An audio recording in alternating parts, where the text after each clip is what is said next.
We're doing this podcast today from Turrbal Land, the Agri Nation, and would like to start by acknowledging their elders, past, present and emerging. As most of you know, our First Nations people, our Aboriginal brothers and sisters, when we're talking about mental health and suicide prevention, this is causing devastation in their communities. The result of intergenerational trauma from colonisation. And what we do at Mates is we stand in solidarity with them. We want to make certain that they are respected, that they have dignity, that they have justice, but especially that we are part of that healing process. So there's a lot of work to do in Australia in this space, but together we can get there. So I just want to acknowledge the work that has been done by Aboriginal brothers and sisters. We're on Aboriginal land, always was, always will be.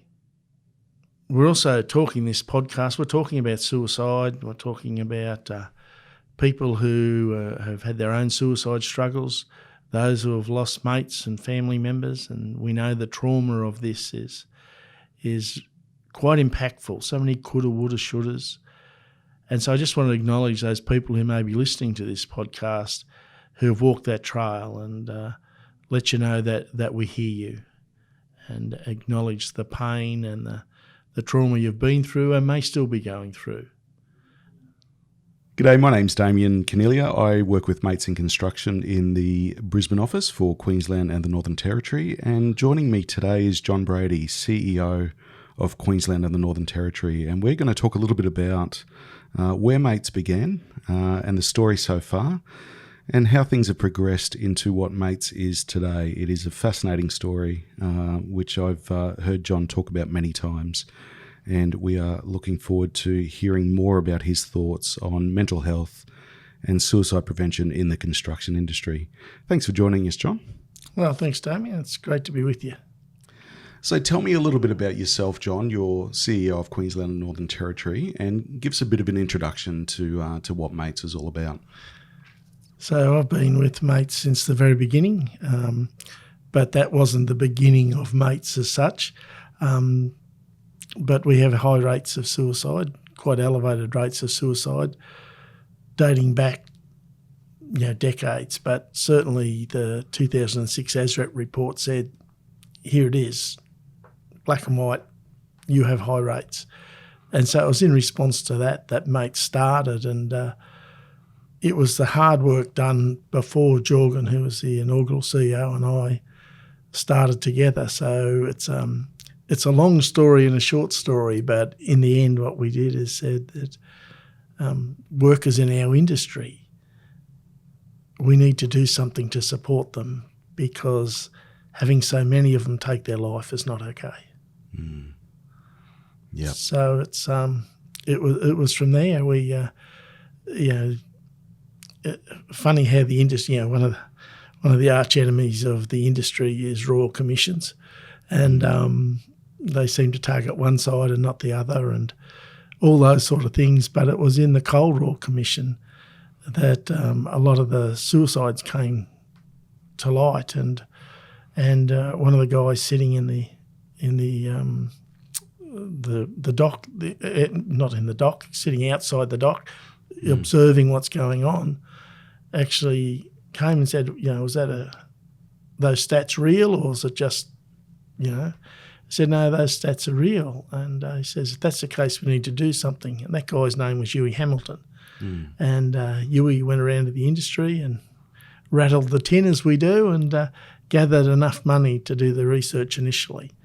And then it was mainly through people like Wally Trahere and Michael Ravbar and some of the people in Burt that they said, we've got the evidence. Mm. Now we have a choice, don't we? Yep. We can do something or we can do nothing. And Mates exists because the Burt board, which is bipartisan, in those days it had the CFMEU, the plumbers and the BLF, and the Queensland major contractors, which were the really big companies. Mm. They formed that, and they said, well, we'll put up the seed money. We don't know what you're going to do. we do want it to be the world's best practice. Yep. And here you go. And so that was sort of the start of Mates. And that came probably 8 or 9 years after the Coal Royal Commission Yep. to when we actually got a start date. Now, there were other things that were happening. There was those in the EBA part of the world had employee assistance programs, counselling for nothing, Yep. really low take-up. Yep. And there were other little initiatives, but nothing was making sort of headway. And we started, I can remember early I was employed to do the consultancy with the industry. And we had a meeting at Barden where Jorgen had done up a number of thoughts, and we had, talking about mentors and things like that. And someone there said, that won't work. We don't need mentors. We don't need other structures. What we really need is a mate who can keep us safe while connecting us to help. Yep. And don't give us any more structures. Yep. We're structured out. Yep. So it was in response to that, we said, well, let's have a look at what's going on. And in that, Jorgen said to me, I can't afford your consultancy fees. We should work together. Yeah. So Yep. that was the start of what some would call an unholy marriage. But we started to work together, and we came with different skill sets. Jorgen was a union leader and came out of the industry. He was a plumber. I'd come out of education, and while I'd been working in construction and with 5 kids, I've done lots of labour and during the school holidays to pay school fees and whatever. Yeah. We both came with a passion to help people who were struggling, because we'd both struggled ourselves as young men. Yep. And we said, rightio, well, let's listen to those who struggle. We have a sexy name for that now. We called it lived experience. Yep. But in those days, we said, just let's talk to the people who are struggling. Let's talk to the people in the industry. Let's not go into some sort of secret hideaway and create something and say, have we got a plan for you? And it was in those discussions with the industry that we started to understand that almost every mental health approach to men across Australia, indeed across the world, from what we could find out, worked off men's weaknesses. Right. Yep. And of course that is, if you're struggling, put your hand up and ask for help. Yep. And I'm certain Damien, that... Which on its surface is what you would think is the right thing to do. Of course. The right approach. Yeah. But certainly within an Australian culture, we've trained little boys from the youngest age not to cry. Little boys don't cry. You solve your own problems, And we do that in so many subtle ways, including modelling from our dads and our granddads and our uncles. Yep. That those really strong cultural messages come through that it's not okay to ask for help. It's a sign of weakness. Yeah. There is some evidence now to say that the new generations coming through actually don't have that same reticence about asking for help. Yeah.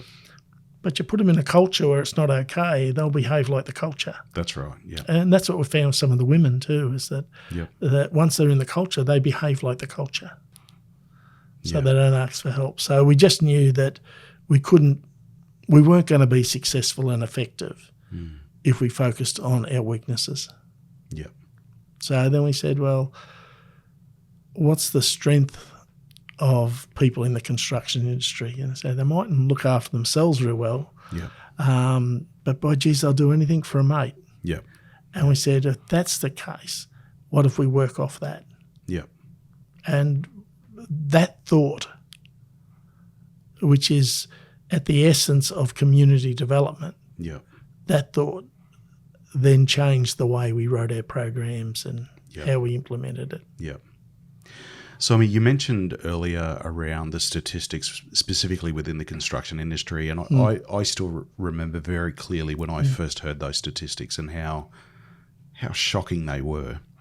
So, for I guess, a better understanding, can you tell us some of those statistics so that the community that are listening can understand a little bit better around the difference in industries like construction and the suicide statistics. Well, if we go back to, say, 2008, when we started doing the program and writing it, and our baseline was the ASRAP report, the Australian Institute of Research, Suicide Research and Prevention. That was our baseline, which is an advantage because it gives us something to measure against. Yeah, of course. And we went off that and we looked at some of the other stats. So at that time, men in Australia, that's the average garden gnome variety of men, were taking their life about 14 in 100,000. Okay. Women at that stage was about 4 in 100,000. Okay. If you put a set of steel caps on and a fluoro shirt and work in our industries, that changes up to about 40 in 100,000. Wow. And if you happen to be a young worker, that's aged between 15 and 25, that goes up to 58 in 100,000. So we were significantly above the national average. Yeah, there's no denying there that there's clearly something going on that needed to be addressed. Yeah, so and it's interesting, often we go on sites now and people say, I've done your training 7 times, Can you tell me if it's made a difference? Like, what's the trends? And of course, it's really hard to replicate a study like the ASRAP study. It was a massive study. But across Australia, the trend in construction, and particularly in Queensland, is coming down. It's come down about 11% in a period of, probably 15, 16 years. Yep. Now, you can't say mates is the causal effect of that. Sure. But, it coincides with the implementation of the mates program. Yep. And it's interesting because in a number of other industries, suicides are going up. In Queensland construction, it's coming down significantly. Yeah, amazing. And who would have thought Queensland construction was a protective place to work if you got problems with suicide and mental health? Yeah. It's interesting what you just said before around people who have done the training a number of times. Mentioning to yourself and field officers and that sort of thing, is it working? That's really reflective of that ethos that you mentioned earlier as well around mates are concerned around helping mates. It's not just a tick the box exercise. I've done the training, therefore, I feel better about myself. It is a genuine concern that, okay, is this having real world improvements, which clearly, by what you've said, it is, so, which is great. I can remember doing training, this is a few years back now, and the guy came up to me. He says, I've done this 3 times in the last 18 months. I said, well, you could present. And he said, no. He said, the first time, he said, it was interesting, but it was water off a duck's back, He said, stuff doesn't affect me, but I'll sit in the session. Yep. He says, the second time I'd changed crews and I was with a really edgy crew and I was concerned for a couple of them in there. And so I actually paid attention. And he says it was really useful. I was even able to hook someone up. He says, but today's about me. My life has collapsed and I'm struggling, and today's about me. Yeah. And I thought that's the truth of it for all of us, isn't it? You know, when you're having a good run, you want it to last forever. But, absolutely, yeah. But what's normal is that your life isn't working in simple, straight, glorious ways. Yeah. For most of the time, our life is dysfunctional, either in our relationships or our finances or our health or our work. Something's not working. Yeah. Or our kids are running off the rails, or I'm giving the grog too much of a nudge. It's abnormal to have all our life in sync, for everything to be working. That's right. But we give this myth that somehow that's the normal, and shit happening is not normal. Yeah. Shit happening is the normal life. That's right, yeah. Celebrate when everything's together, because it doesn't stay that way. Yeah. Just, really enjoy it. And I think that's being real with people. Yeah.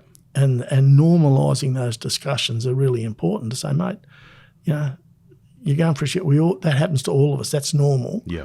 Now we just need to make certain that you don't drown in it. Yeah, yeah. Yeah, it's being ready to be there when needed. Yeah. So, John, you're clearly passionate around suicide prevention in the construction industry. What was your driving force to be involved in this part of the sector? It's it's both personal and vested in one way. I struggled as a young bloke when everything was going right for me. I had left home. I was a young bloke, and drugs, sex, and rock and rolls in the 70s, and that little cosm took me in and made me think about suicide and things like that. And I really struggled for about 18 months. Yeah. And then when I got back into life, and I had support, I don't know what would have happened to me without the support. I did a lot of coaching, particularly AFL, but in other sports as well. I became a phys ed teacher, which I know is very difficult to recognise these days. But it's all right. You're in good company, mate. It's all good. And I coached predominantly. I coached open age, but I coached a lot of young men.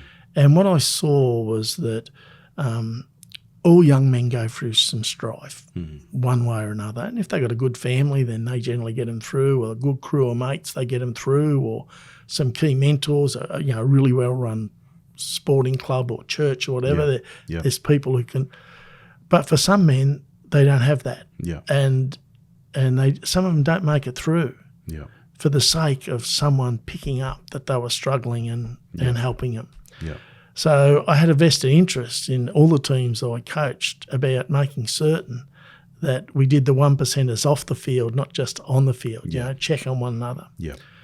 And then, of course, fast forward, and a few of my own children are in the construction industry. And so all of a sudden I have a vested interest in making the construction industry a more humane place, a place where we actually care for one another and pick up. It's a tough industry. It can be brutal at times. That doesn't mean we can't look after one another. Absolutely. Structurally, construction needs a lot of work. Yeah. But pastorally, we should be able to do that, because that's not related to structure. Yeah.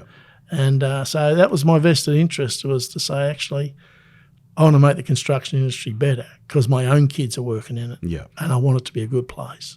It's a different life perspective when you start seeing, your kids or young people in your family going through those same life stages and processes that, really isn't that long ago for us, to remember what it was like going through your teenage years and early 20s and that sort of thing. Yeah, I mean, one of the hardest things to do as a dad is to ask your sons, are they thinking about suicide? Yeah. And we weren't a perfect family. We had our own challenges, and some of that pays out on the kids, and so they struggle. Yeah. But actually being open about the struggle, and then you can support. And I think that's part of it. And I think being a dad is hard work. Yeah. And we know that for our sons, their default position, unless they choose another way, is to be exactly the same as their dads. Yeah, yeah. And so I had to really consciously look at myself as a man and go, do I want my sons to be just like me? Yeah. And at that stage, the answer was no. So you do need to become a better man if you want better sons. Yeah, actually, it's intentional.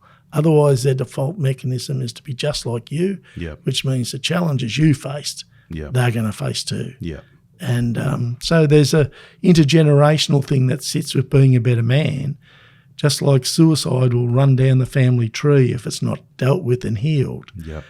So do negative stuff within our families. We had alcoholism run rife down both sides of our families. So I have to say to my boys, sometimes you drink out of the bottle, but sometimes the bottle drinks out of you. Yeah.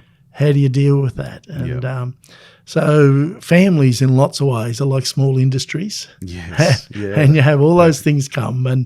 And what we've done with construction is to said, what if we started treating the construction industry like it is a real community? Yeah.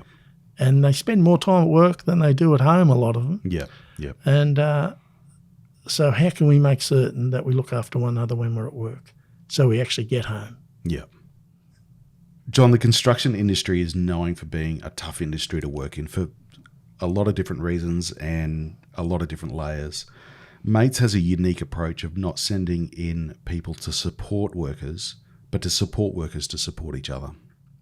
How does that work, and why is that imperative to the mates model working within the construction industry? It's a good question, Damien. One of the things when we're doing the research at the very beginning into the approach we're going to use is that there was already free help, and it wasn't being taken up. And so we have to look at, what are we just going to duplicate what's already not working? And it feeds into what we talked about before, that there's that stigma about asking for help and it's a sign of weakness. But also what we've done is we've professionalised mental health. You know, I can't help you with your mental health. You need to go and see a psychologist or a counsellor or whatever. And, of course, there are times when you need to do that, but they are rare compared to the number of times we need to have a conversation, and that conversation helps. When we're thinking about stuff and not sharing it, it doesn't become clearer, but it becomes more intense. And so if I'm thinking about suicide, and you know, 1 in 20 people think of suicide every year, if I'm not sharing that thought's popping up, the longer I hold that thought, the more intense it becomes, to the point where I'll action it.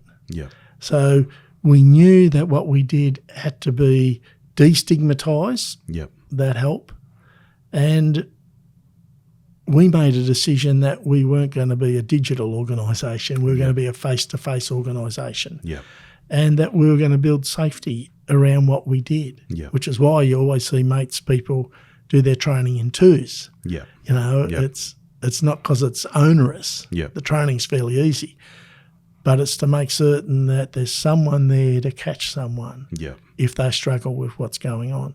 So we started to look at that and said, okay, if we're going to focus on mates helping mates, which is the essence of it, you know, stronger together, you know, it's about solidarity. It's not about sympathy, as we said in the Mateship Matters stuff.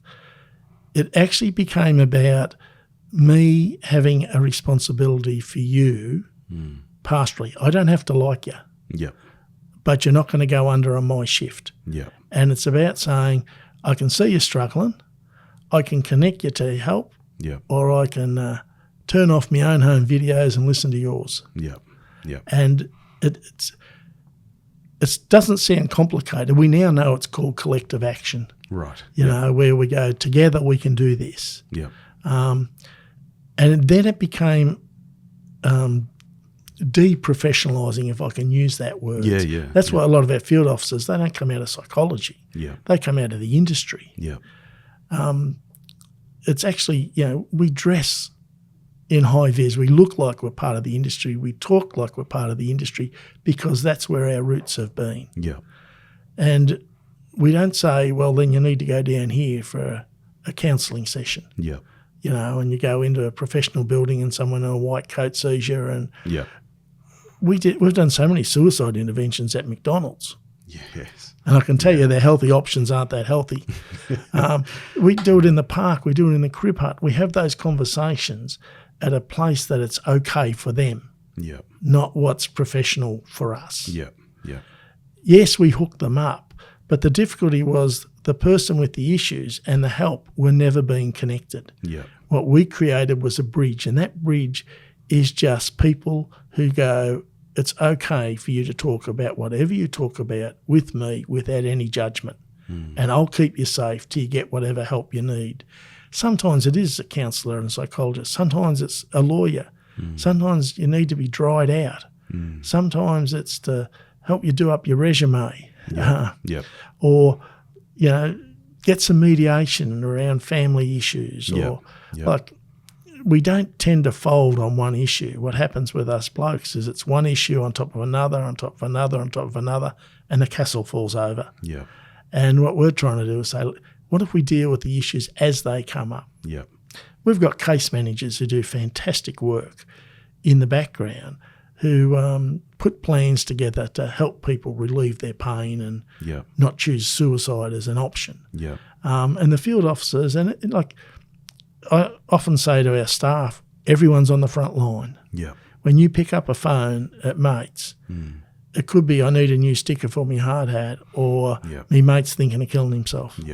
Yeah. And so it doesn't matter what role you have for mates, they're all life-saving roles. Yeah. And, one of the blessings of this place is that we have fantastic staff. Yeah. And all of them save lives. Yeah. And not many jobs where at the end of the week you can say I saved a life and it's not a metaphor. Yeah, that's right. Mm. It's interesting, the examples of what you just gave around what it means for a mate to support a mate. Like you said, it could be helping get his resume sorted out because he's not happy where he is. He wants to move somewhere else.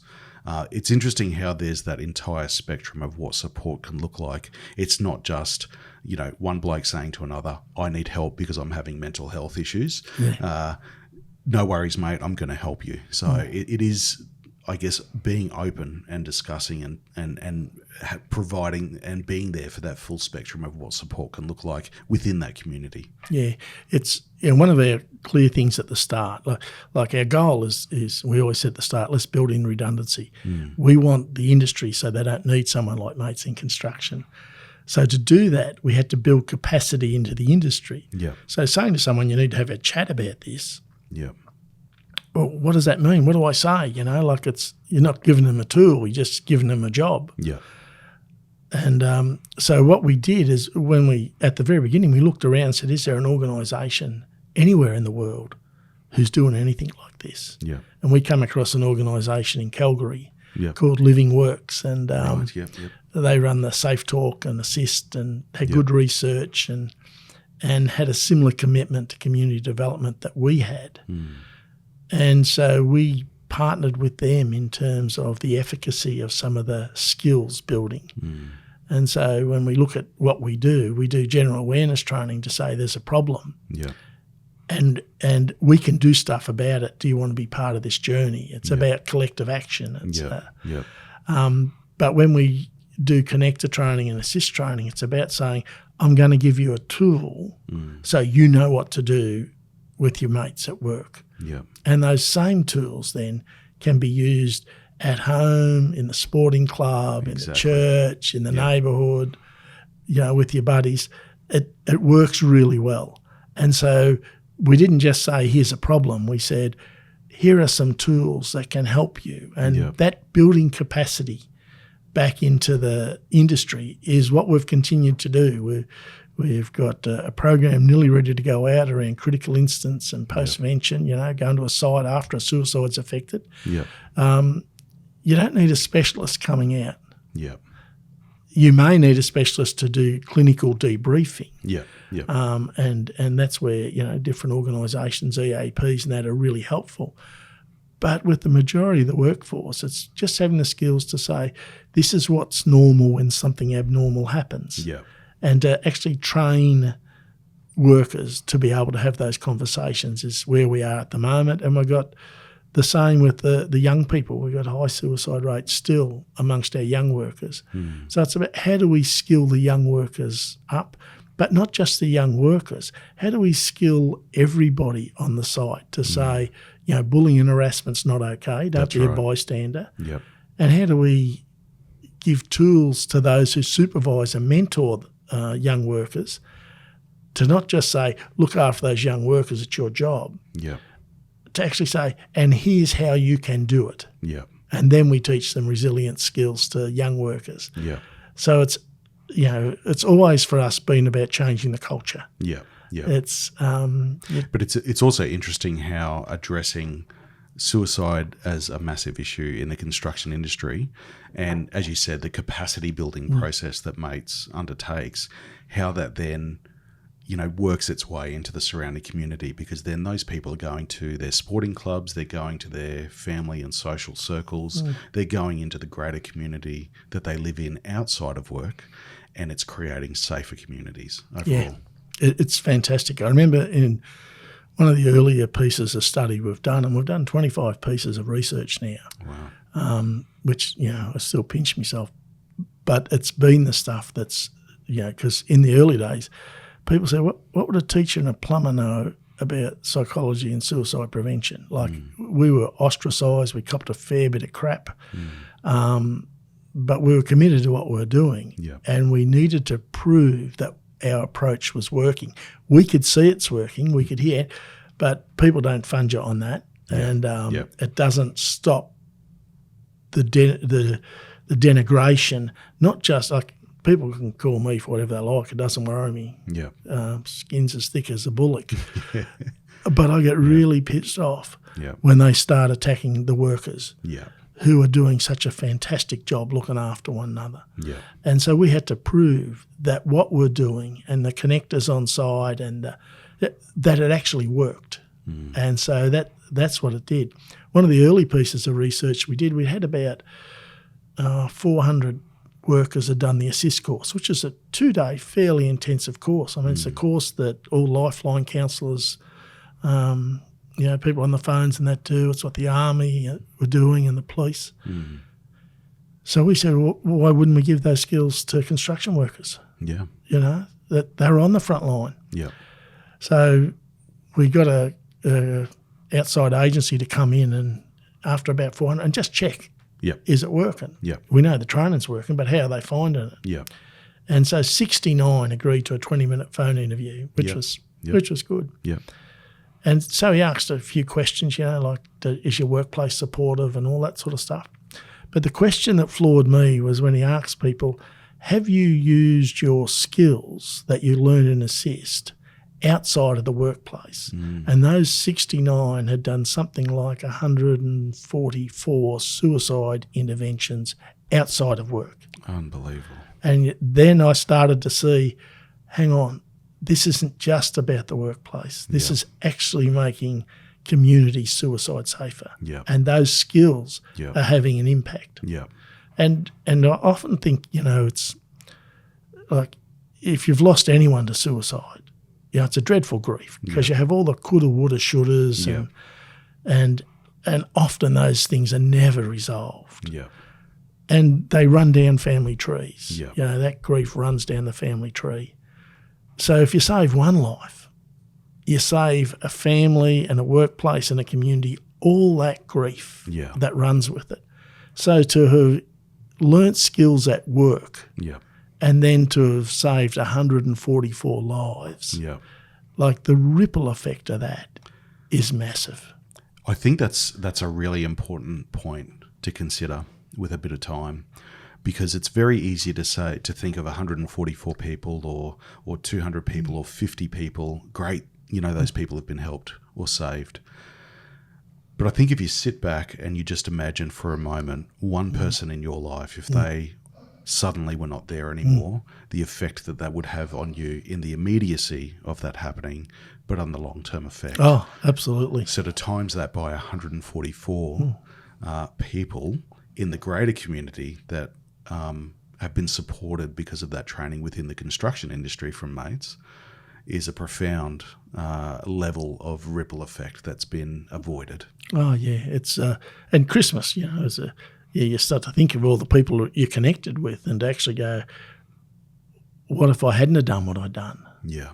There's dads and granddads and brothers and sons and daughters and wives who wouldn't be here. Yeah. So it's powerful stuff. And we know, we often talk about the reduction in suicides, but we don't talk about the people who never get to that point. Yeah. Because a mate said, you don't seem right, or you don't seem to be travelling yourself, or I notice you're coming into work late, or you're angry and biting everyone's head off. Yeah.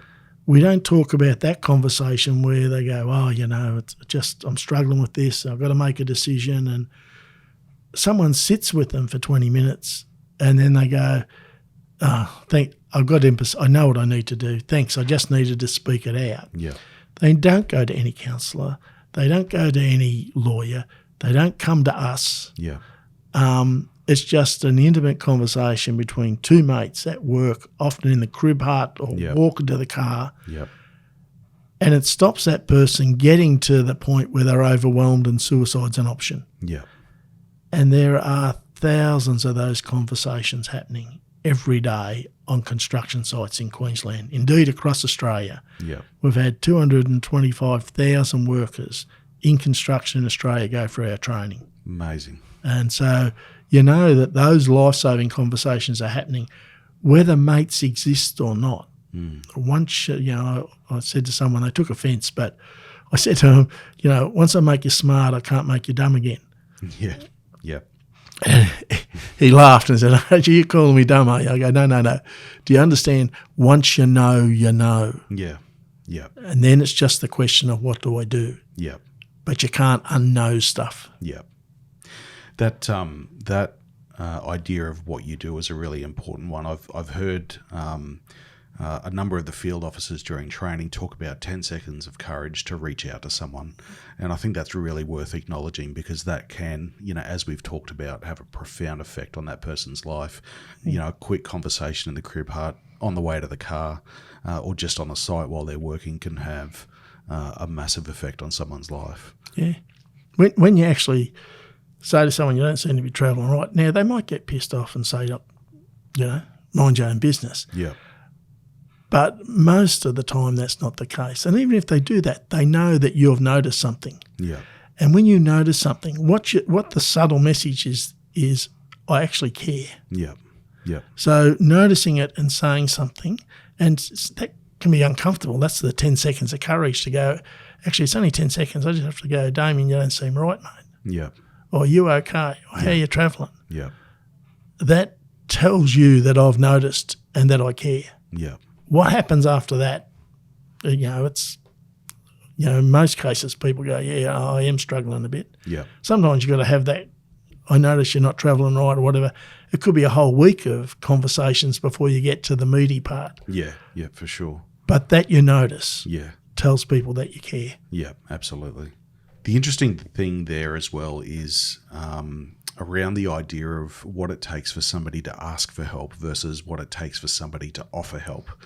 And I heard a really good analogy around the weight of offering help is as light as a feather, but the weight of asking for help can be likened to the weight of a mountain.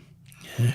So that, further on from that 10 seconds of courage, any hesitation that somebody might have around offering help, the weight and hesitation that somebody might have around asking for help is significantly more.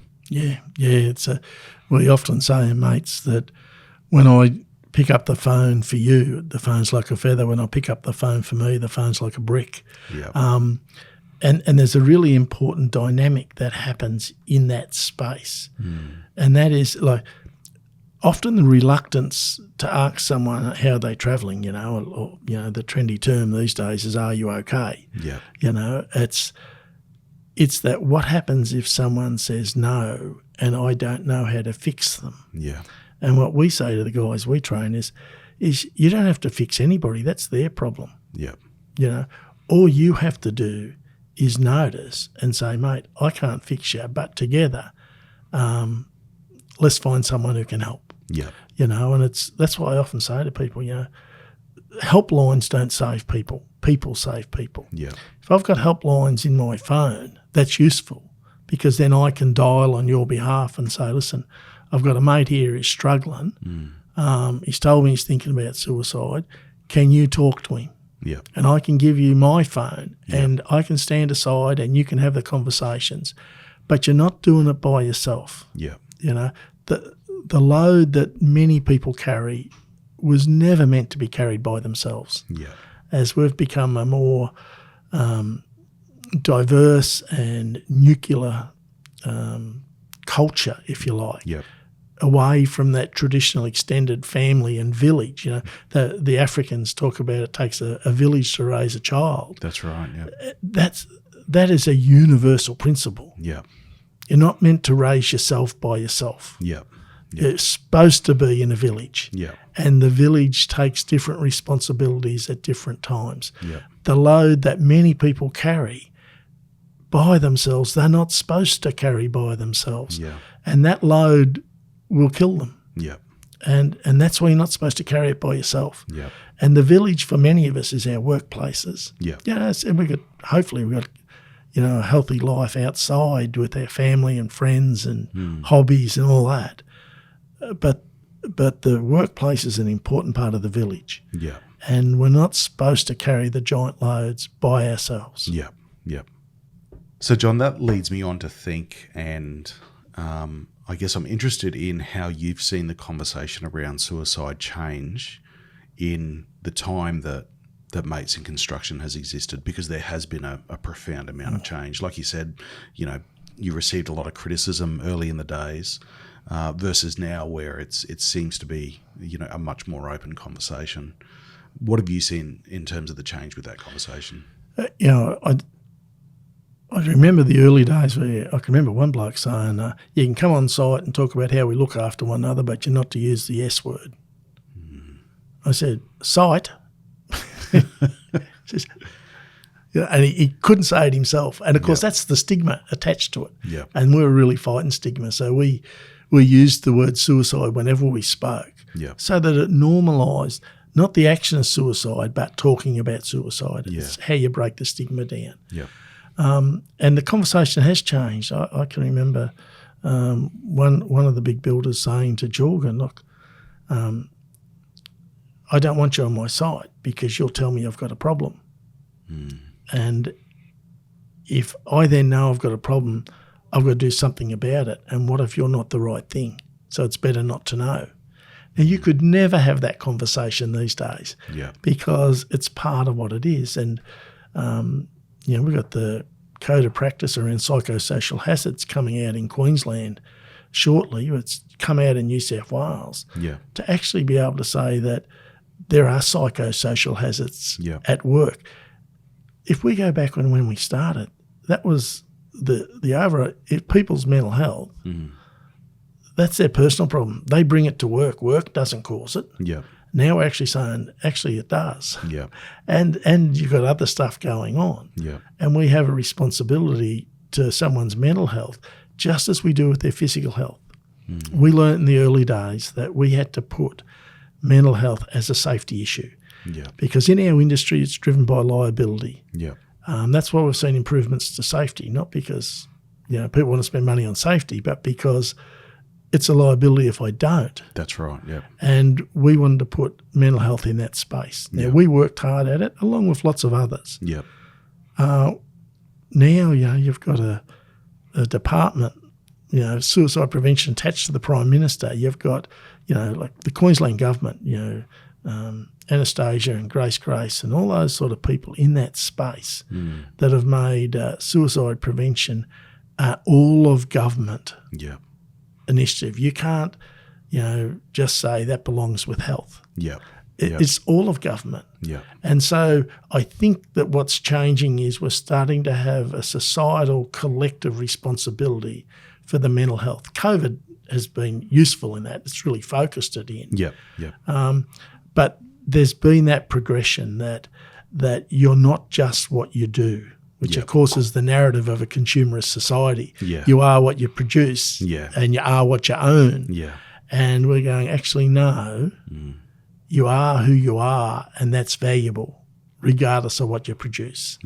And I think that pushback against that consumerist narrative is actually feeding into the whole issue of mental health and that we are a whole person. And so when we come in, we've been lucky. We've had industry support, union support, and it's been really, really good from that point of view, in that we had a number of the major institutions saying, keep doing it. It's fantastic. But also in society, there's been this growing understanding that we have significant mental health issues falling out of the type of society we live in. And we need to collectively do something about it. So, John, Mates is unique in that there is support from all areas, both government and industry, employees, employers, unions and government. Clearly, they've all come together to say, right, this is a problem that we need to address and we need to address together. I might get you to talk a little bit about that and how it's different to how, though, traditionally, I guess, those relationships have been in the past. The construction industry, and indeed a number of other industries, are contested spaces politically. The trade union movement started in response to safety and oppression and things like that. And you have this natural tension that exists between those who own the capital and those with the labour. And how do we balance that up. Yeah. And in construction, of course, that plays out on every site just about. Yeah. So when we're going to come in and talk about mental health, it means that we actually want to take some of the production time away. Yeah. And we want to look after workers, and we want workers to be responsible for the program, not to be, top down, but grassroots up. Yeah. So we're feeding into a highly contested space. So it goes to the maturity and wisdom, I think, of some of the key people in construction to say, this issue of suicide, this is above our normal political and partisan discussions. This is above that. And Bert was a great venue to be able to say, we can sit in a forum and look after workers' redundancy, then we can look after workers who are suicidal and whatever. And so that became really powerful, that to the workers, to see that both their site management and the unions, who might be clashing ferociously over other things, supported us. Yeah. And the advantage of that, when we went to government for funding, is industries don't come. Yeah. Pressure groups come. Yeah. Or associations come. Yeah. But not an industry. And when we went, and we had people from the master builders who took over the major contractor seat in Burt, and we had members of several unions, and we had academics who were saying what they're doing is good. That's a really powerful witness to a government minister to say, oh, wow. We all agree. We all agree. Yeah. And also the other part that sits with that is that we have a good evidence base. Yeah. So there are lots of people doing stuff around mental health, and that's great, and they all come, I'm certain, with a good heart and often with a really sad story. Yeah. But for us, it was always a question about, is what we're doing, first of all, doing no harm, and second, is it effective in reducing suicides? Yeah. And so we employed researchers to check our programs as we went for those things. Yeah. And that's why we're the most well-researched organisation around suicide prevention in the world. Yeah, wow. And, like I this year, the World Health Organisation listed us as the best example of workplace suicide prevention in the world. Now, that's not an accident. Yeah. But it comes back to the very beginning, where the unions and employers said, we'll put aside our differences and work on this collectively. Yeah. That's the start of it. Yeah. And the first thing they did was to say, where's the evidence that this is true? Yeah. We all knew stories of workers didn't turn up. Where's the evidence? Yeah. So they started with the evidence a long time before I was involved. Yeah. And that evidence is what drove it. Yeah. And once again, when you see the evidence, you can't say, oh, you're spinning a story here. Yeah. Yeah. No, here's the evidence. What we have to agree on is what we do now we know. Yeah. And that's become very powerful. And I think that's why Mates has expanded. People want to do good, I think. Yeah. And fundamentally, not everybody is just in it for themselves or the dollar or anything. I agree. I mean, there's grubs everywhere, but of course. But as a rule, most people want to do the right thing, and most industries want to do the right thing. Yeah. But there are limited resources. Yeah. And so when they're going to spend resources, they want to spend resources on something that works, not that something is problematic. That's why Bert is such a blessing to us. Yeah. They backed this not knowing what it was going to be. Yeah.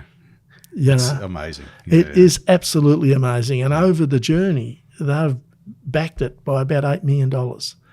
And that's allowed other industries and other companies to come in and go, yeah, we'll support that as well. So, I couldn't honour Bert and the members of Bert high enough for their backing an unproved racehorse, really. Yeah, yeah. And with suspect breeding. So that made a big difference. Yeah. And that evidence is then what's allowed other industries to go, well, we want to do something that works. Construction are doing something that works. Yeah. What if we have a conversation with them? Yeah. And while, my role and our role in Queensland really focuses in on construction industry, Yeah. we now have mates in energy and mates in mining, and there's other industries who are keen to go, can this program work Yeah. in our industries? Yeah. Yeah. And the principles of it, each industry has unique culture. Yeah. And if you don't recognise that, Yeah. all you're doing is saying, here's a program off the shelf, roll it out. And that's what people did for years. Yeah. Tick the box and It's so disrespectful. Yeah. Workers understand their industry better than anybody else. Yeah. The pressures, The the realities of what they have to deal with every day. All that sort of stuff. Yep. And if you don't go to the workers and talk to them about the culture of their industry and what are the pressures and what can we do, Yeah. you just roll in and say, have I got a program for you? Yeah. I think it's so disrespectful. But that's been the advantage with rolling it out in the different industries, is that Mates Australia, who deal with the different industries, they've actually gone to the industries and said, let's pilot this, let's talk to the workers. So the principles of the program are exactly the same across the industries, but culturally it's slightly different because the workers have said that won't work here. Yeah. It's proof in the pudding on what you said earlier around clearly there was an issue in the industry and support services were available, but they weren't being taken up. Yep. So it's proof in the pudding. As well as that, it's also proof that many important links make a strong chain. Yeah. Everybody coming together, having an understanding of the industry and respecting the workers in that industry. Yeah. And so I was looking at some stats this week on the Queensland energy work that Suzanne DeSaley runs. And we have trained, I think, 11,000 workers in 3 years in the energy sector, but we've intervened in 12 suicides. That's 4 a year. Now, as I said before, that doesn't account for all the conversations and all that sort of stuff. Yeah. It's a fixed industry. It's under pressure because coal-fired power stations and all that are in more strife than the early settlers. And yet here's the model being applied in a different industry that's fixed and whatever, and it's intervening in suicides. So what construction is teaching the rest of the industries in Australia is that when you listen to workers and you give them skills, they will apply them. If there was one outcome that you could see within the construction industry when it comes to mental health and suicide prevention, what would that be? I'm passionate about suicide-safer communities. I don't think any family, any workplace, any community should have to go through the grief of suicide. But suicide's a reality. We'll never get rid of suicides. But from the very beginning of Mates, our goal was to create redundancy. We have an industry where we don't need mates. We often say, it's mates is part of business as usual. That's just how we set up a site. So that's my wish, is because I know it works. If we have an industry where mental health is taken seriously, the same level of safety, and we don't need mates because we're saving lives on site ourselves, that would be the goal. Because to save the grief of one life for any family is worth it. So, John, thanks so much once again for all that you've offered as part of today's recording and today's podcast. What does the future hold, not only for you but for Mates? Because obviously, our professional lives and our personal lives are two different things. What do you see for Mates in the future, and what do you see for yourself? Good question, Damien. I am rapidly approaching retirement, and we've got a place up at Stanthorpe. So Stanthorpe's a great place for your mental health. So absolutely. So we'll retire up there and grow veggies and drink wine and do all those sort of things that you're supposed to do when you retire. It will bring to an end a chapter in Mates, though. It's exciting, but the Jorgen and John chapter is over.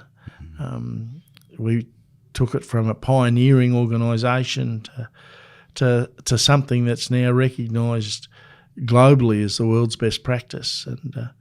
And just 2 weeks ago, Melbourne University put out stats to show that suicides in the construction industry, particularly in Queensland, have come down considerably from what was, over 50 and 100,000 suicides amongst construction workers down to 14. Amazing. And that's an amazing result. And we can't drop the ball. Like, what it says is that we're now normal. Yeah. We have the same rates as non-construction workers, but they're still atrocious rates. And we know that our young workers in particular are struggling. So I think the future for Mates is going to be interesting. Nick Thompson has been appointed as the new CEO. Nick's a fantastic guy, and he'll bring with it his own vision for it and his own energy.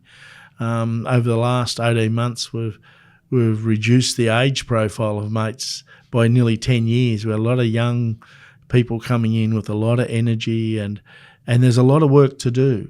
Mates will broaden its base.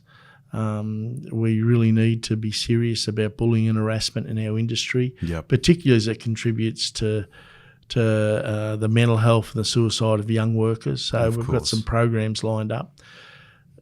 The construction industry is a dangerous industry, and we still lose workers on site to workplace injuries, and so we've got a Mates Respond program that'll start to roll out to add value to our connectors, and I guess it's part of our original mission was to build capacity into the industry. Yeah, of course. I mean, I'd love a future where Mates didn't exist, because the industry culture is a fantastic place to work and grow.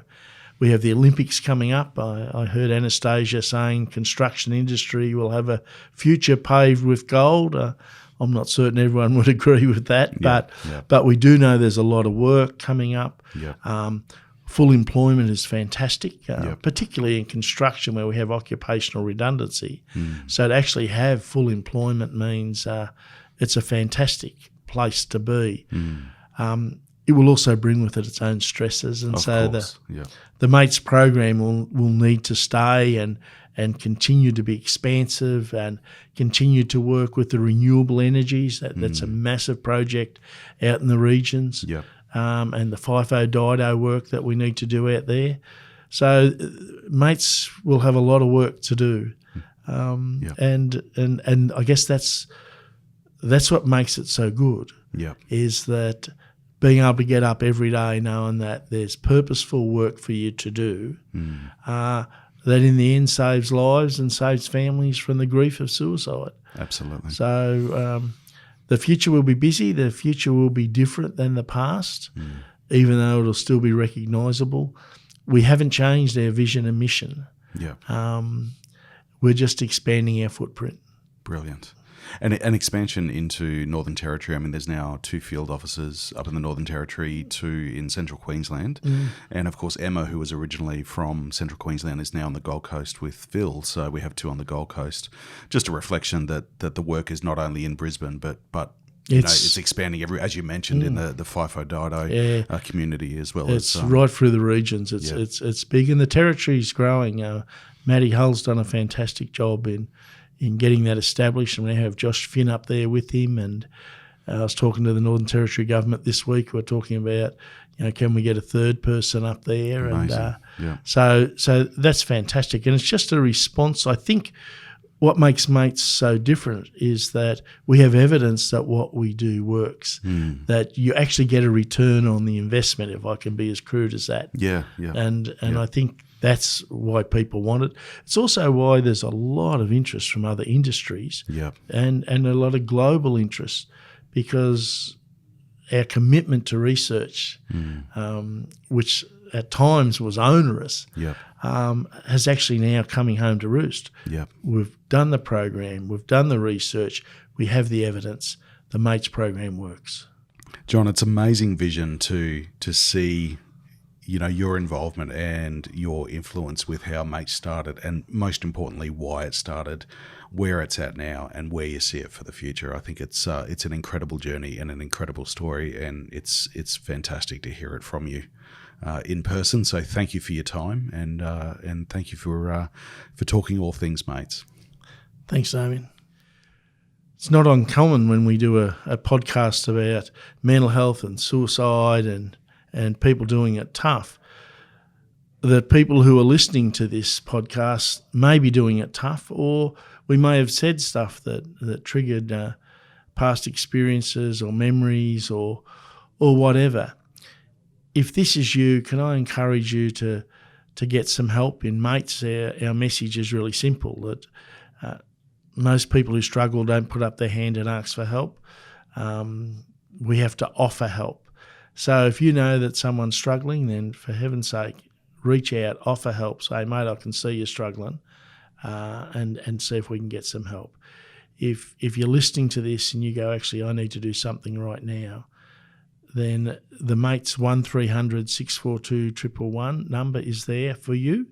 If you ring that number, just say, look, I was listening to the podcast and it brought up some issues and I'd like to talk to someone about them. We don't want to see people left without the support they need. No one should have to walk that track by themselves.